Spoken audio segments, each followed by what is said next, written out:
In the name of the Father, the Son, the Holy Spirit, one God, Ameen. Glory be to the Father, and to the Son, to the Holy Spirit, now from the age of all ages, Ameen. Kul San Tayyibin. On Friday, we celebrated the feast of the Apostles. That's the martyrdom of St. Peter and St. Paul. And today's gospel is all about Christ sending the apostles out into the world. And there are so many things that we could say and so many things that we can learn from today's gospel. So many things about how we ought to function in the world, what our role is in the world. But one thing in particular I want to focus on this morning, and I'm not going to spend too much time on it, but I want to focus on how the apostles felt being sent out into the world, into a world that could be hostile to them, a world that could be not so friendly, a world that thinks different, that wants to do things a different way. There was in particular an element working against them. And this is something that we find very common. It's part of human nature. I wanted to show you a couple of videos today, but my tech guy couldn't download the videos and the network doesn't have internet access. So I'm going to describe to you the videos. And I'm sure you've all at one point in time heard about these things. There was this experiment where someone shows up to a clinic and they're sitting in a waiting room.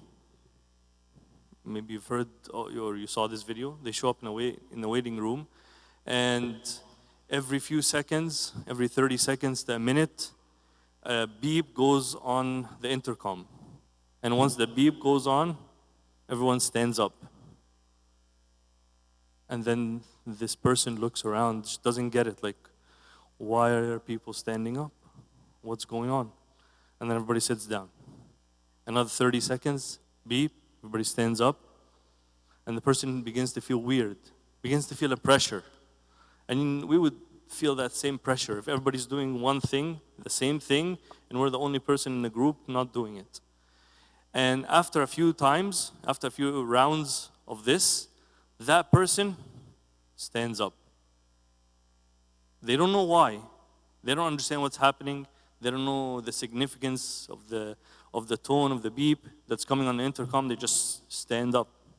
This is like group mentality, group think. And we're all susceptible to this. And we need to understand that we are susceptible to this. And that many of our decisions have to do with this. Or that this is a factor that impacts how we think and how we operate as human beings living out in the world. We don't live on an island individually, separated, secluded, isolated. We live in a community. And the way the group functions has a lot to do with the way I function as an individual. There was another experiment in a classroom. Obviously, the group, it was set up as an experiment to show this effect. The group was told that every 30 seconds you're going to hear this tone, and as soon as you hear it, just stand up. And pretty soon, the people were called into the doctor's office. One by one would go in.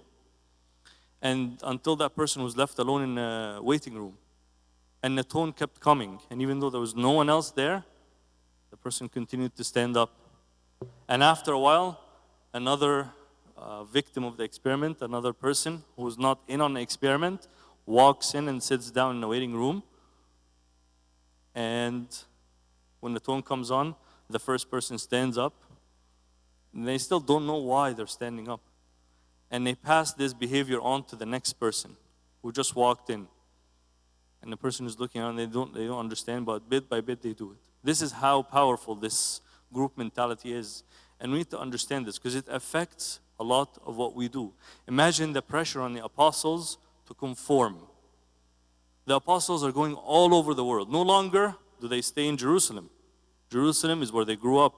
Jerusalem is where it's safe. Jerusalem is what they understand. They know the culture, they know the people, they know the background, they know how they think, they know what verses to use from the Torah.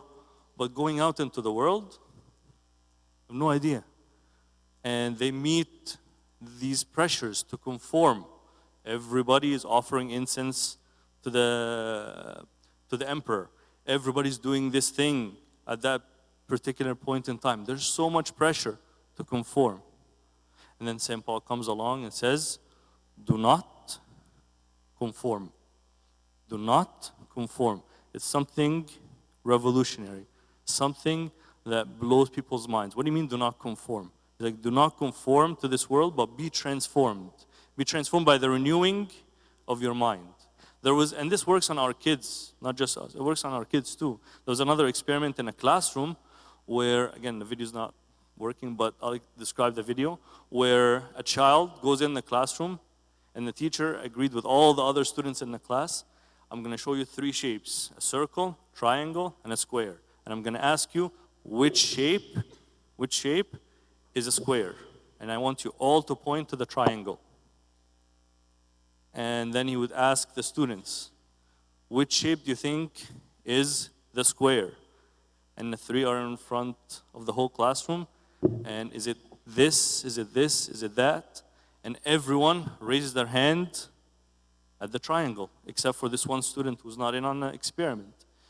And then bit by bit, the student begins to doubt themselves, like, I know this is a square. This is not a question. This is not something that I know what a square is.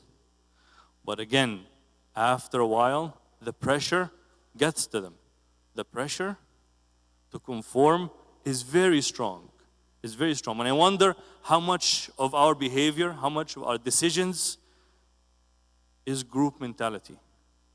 Decisions on things to buy, on habits to engage in, on social things that we are part of. How much of that is group mentality? The pressure to conform is immense.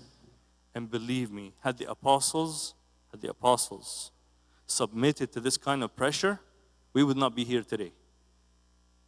The apostles were very, truly strong to be able to withstand this kind of pressure. And there are so many studies about this kind of pressure, trying to understand how people think and how people function. And I found that there are very important factors that help us mitigate this kind of pressure. And the first thing is to understand my own accountability as an individual. And it turns out that this is what Christ was telling us all along. It's your own accountability. Every word that comes out of my mouth, I am accountable for. Every action, every thought, I am accountable for it. And it turns out that once this factor of accountability comes into the picture, people begin, or that hold that group mentality has on people begins to weaken. Begins to weaken. They found in this one study these 2 major factors. The first is this kind of illusion of unanimity. Illusion of unanimity. When we go in a setting and there's a group and there's a decision to be made, sometimes we get the feeling that everyone is unanimous on that decision. There's an illusion that everybody agrees with this one decision. Then it's an illusion. It's really not true. And it puts pressure on the person who doesn't agree to conform. Everybody agrees, but you. And this doesn't have to be external. It could be internal as well. I do this to myself. I say, you know what? Everybody's doing it. And we hear this, we see this with teens, we see this with adults. When they come in and say, you know what? Everyone has a girlfriend or a boyfriend. And I need to conform. Otherwise, they'll think I'm weird and I'm different. This illusion of unanimity. And the second one is this aversion to challenge beliefs. These beliefs that we take for granted. That this is the right thing to do. That is the right course of action. And we see this a lot, especially when it's time to apply for university. Time to apply for university, most people have, one of 2, maybe 3 options. Medicine, pharmacy, or a disappointment to mom and dad. Right? We think that, you know what? This is how it has to be. And we don't challenge this kind of thinking. We don't challenge this thought. We just kind of feel this pressure, internal pressure sometimes, and sometimes it's external. But this pressure, we feel it, and we just conform to it. We just submit to it.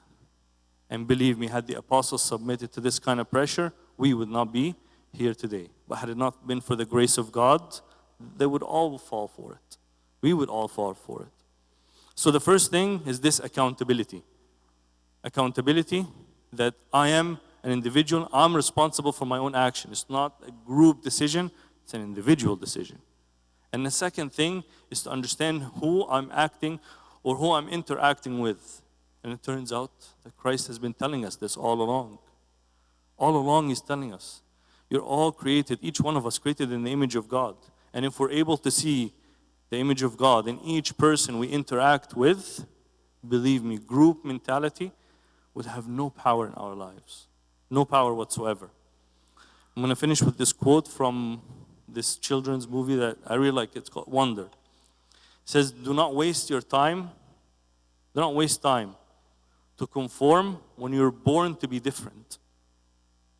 When you're born to shine. We waste so much time and effort trying to conform, trying to please people, trying to fit in. But we're born to be different. This is all wasted time, all wasted energy. Christ all along is sitting and opening His arms and inviting us to be unique, to be different. Not to conform to the world, but to be transformed. Transformed by the renewing of our minds. Once we begin to see things as they really are, this transformation becomes simpler, becomes much, much easier to accomplish. To Him be the glory forever and ever. Amen.